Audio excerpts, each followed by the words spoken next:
Hey guys, welcome back. Welcome if you're new. My name's Norma, and today we've got a bit of I don't know, a juicy one. Today we're talking finances. I was inspired by Chrissy's video. I'll tag it in my description. She did like the worst financial decisions I've made. Hers was more so once she was making money and like the things she spent on that she's like felt like stupid to her that she just spent because she could.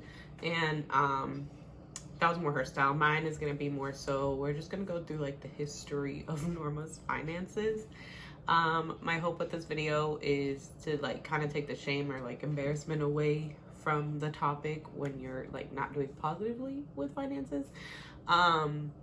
And to just make people feel like they're not alone and like we can do this together. I'm kind of trying to put some like positive financial vibes in the air. Hopefully making this video will be the start of like doing better, you know, like saving, paying off debts, just being smarter financially. If you're interested in hearing my story, please keep watching.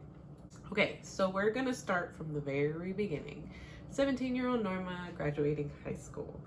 The first bad financial decision, money decision I made was going to UMass Lowell, a four-year college. I think the high school I went to was like a college prep school, and their like college acceptance rate was based on students going to four-year colleges.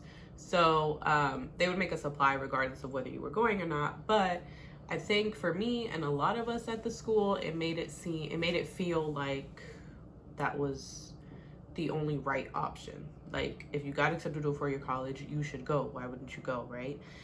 But here we sit 8 years later almost, and I am $35,000 in debt in student loans.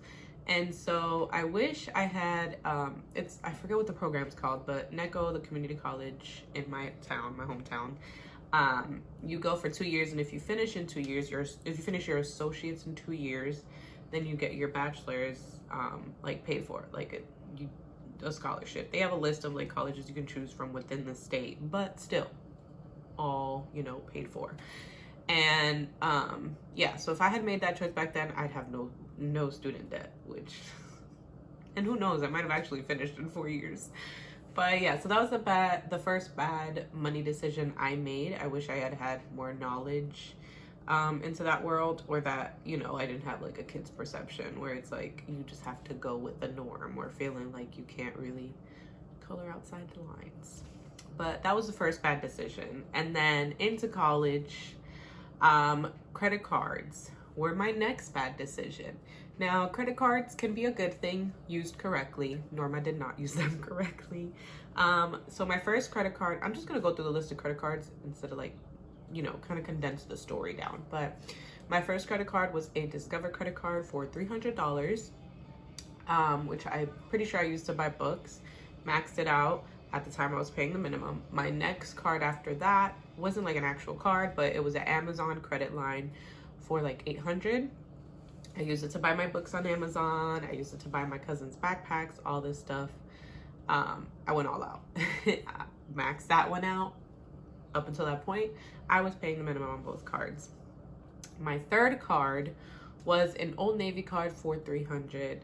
My boyfriend at the time, my mom had like hooked him up with a security job, and he needed like shirts and ties. And you know, I'm gonna help you out. I'm a girlfriend, like I'm gonna do whatever to like, you know, help you bump up in life steps. So I was like, come on, let's go. Like, I'll buy you a few shirts and ties or whatever. We get there, and they're like, oh, do you want to apply for the credit card? I'm like, yeah, sure. So I get approved for $300. I'm like, yo. So like, we buy him even more stuff. I think I bought like 1 or 2 items, and the rest of it was spent on him. So those were the 3 cards. And then right around that point was when I decided I didn't need to pay the minimums on any. You know, like why? It was probably a total like $90. So I don't know why I wouldn't pay it. But, you know, I just decided, F it. I have a car, so I don't need a car loan. I'm not getting a house anytime soon. I can fix my credit later. To all my little, like, 18, 19-year-olds, people still new to the credit game, it is much more difficult to fix it than it is to mess. It is very easy to mess it up, but it is very hard to fix it. And there are little schemes here and there. I know some of you are gonna be like, oh, my friend, for $300 they'll fix it and bump it up 150 points. That doesn't work for everybody. It's like a case by case basis, like if you're lucky and it works type of deal, you know. But yeah, so it's a lot harder to fix. So yeah, I completely destroyed my credit at 19 years old, very early on. And then I ended up getting one more credit card for another $300. It was a secured card. Usually with secured cards, you put a certain amount down and they give you a certain amount of credit limit. So some of it is yours. The idea is you're more likely to pay it because some of it's your money. That's not true. I didn't pay that either. Yeah, so that's that. Fast forward, I guess along with that, taking as long to finish school as I did would be another bad financial decision.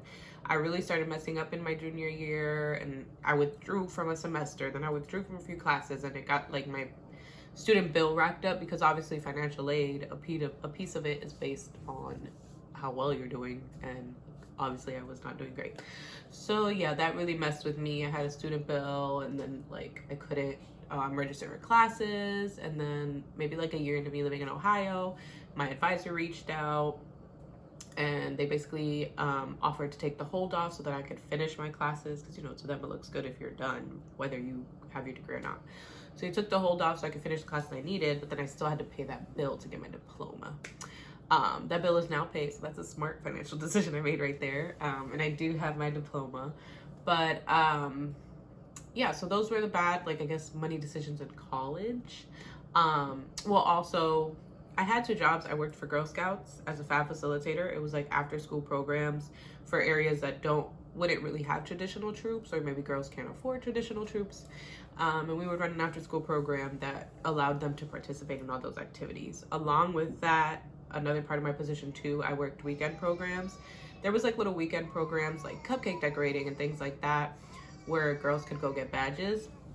So I did that. And then the other job I had after that was for this program, like group homes. And basically both of those jobs, I was making right around like $1,200 to $1,300 every 2 weeks. I have nothing to show for that. Now let's think about this. If you're young and you're living at home and you have no bills, I really want you to like take this in and listen. I know you know all, you know what you're doing, but just hear me out. I was making $1,200 every 2 weeks with 0 bill. Well, that's a lie. Okay, I had my cell phone, which was like 100, 150, whatever. A cell phone bill, that's it. So let's say we have 1,000 every 2 weeks. No bills to pay. Even if I saved half of each check, I'd still have $500 to spend on myself on whatever I want every 2 weeks. You guys, I'm gonna do the calculations in editing, and I'm just gonna insert that number right here, like a rough estimate. I worked for Girl Scouts for 2.5 years. We're gonna say 3. I worked for Girl Scouts for 3 years, and we'll say 2, and then Key Program for 1. Yeah, we'll say 2 because I worked them simultaneously and I was working less hours at Girl Scouts, so I wasn't making as much. But right about there, I'm gonna do the calculations and we're gonna insert a number here. I know it's gonna be an insane number than how much money I could have had saved. I could have probably paid off all my student loans and not had any. So just take that into consideration. Think about your future. I know it's tough when you're young and it's like you don't really feel like you need to. You're so far from having kids and so far from having a home, but I promise you, like, it's gonna fly by and you're gonna be in that moment where you have 2 kids and you're trying to get a home and then, you know, everything's messed up. So yeah, so that was basically all of my bad decisions before moving to Ohio. Then we moved to Ohio. I was doing pretty well for a while. We had a bunch of different car situations. Basically, I end up, I'm at the point where I'm pregnant with Carter and I don't have a car. And I just got tired of like, Cameron would like bring me to work really early with whatever car was available, and then like I'd have to wait hours to get picked up from work, and I was just like, I need a car. And my credit was bad and I didn't have money saved up. I still sucked at saving money, like, so I got a buy here pay here loan, which is basically the place will loan you the money instead of a bank, like, to get the car. Problem with that is it often is like really high payments because they're putting their money up, so like they're gonna charge you hella interest. So I did that, My car payments are $225 every 2 weeks, so right around $450 a month, which is insane for a Hyundai Accent 2017. Like, the overall cost, I think it's like 16 or 17 that it's gonna cost me when I'm done. No. My car, when I Kelly Blue Book it, is worth like 6,000 maybe. So I am paying almost triple the worth of my car. So not the best decision. I guess at the time, like, I didn't have a lot of options, but I did have, like, you know, I could have just kept waiting. I could have, like, just to not have that additional debt, I could have kept waiting and saved. But you know, I'm like, I need immediate results type of person, so it's tough to kind of get, like, work out of that. But yeah, so then there was the car. Then we moved here to this apartment.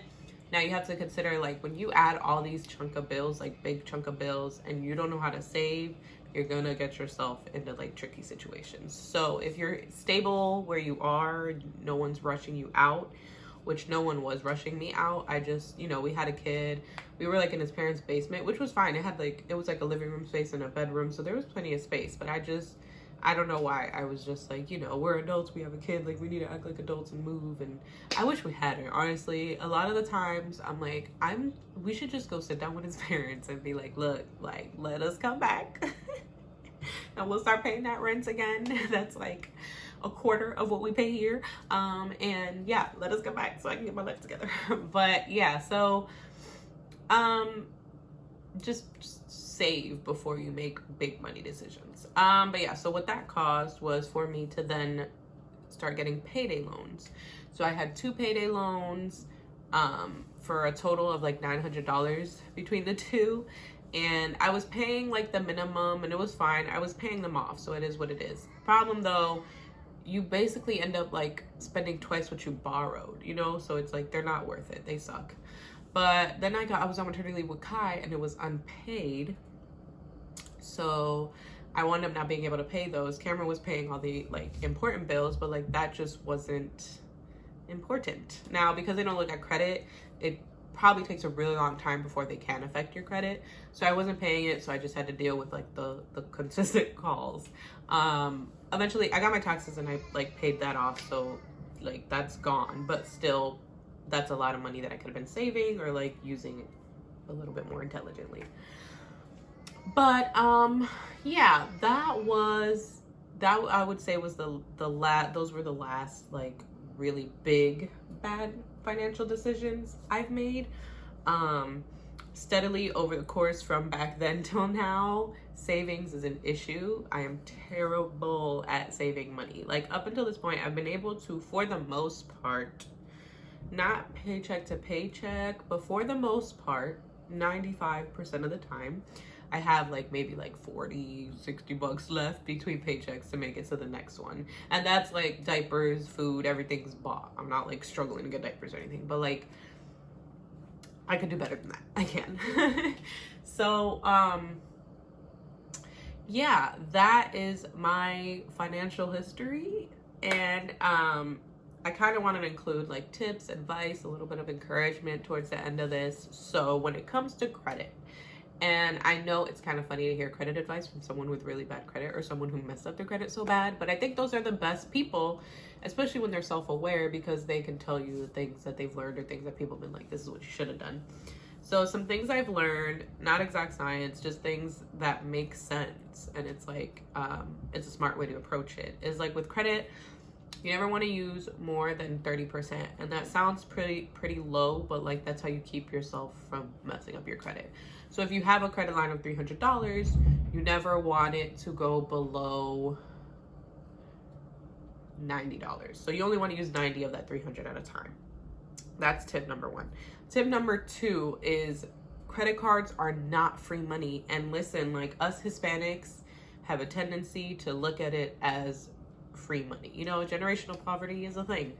And we tend to look at it as like, oh, $300, let's go. Like, no, that's not free money. You should not be using a credit card if you do not have that same amount in cash. So if you have a $300 limit and you're going to go buy $300 worth of clothes, you shouldn't be doing that unless you have $300 cash to buy those clothes. And then when you pay your credit card, you never want to just pay the minimum. If that's the only thing you can do, that is completely fine. That'll neither hurt nor improve your credit. Now, what will improve your credit is if at the end of each month you pay the full amount of what you used. So like if you did use that full 90, come, you know, the 31st, instead of paying like your $20, you know, minimum payment, you pay the full 90 back. That's my credit advice. Don't get credit unless you need it. Credit is a tool to better like your life and better your financial profile or whatever.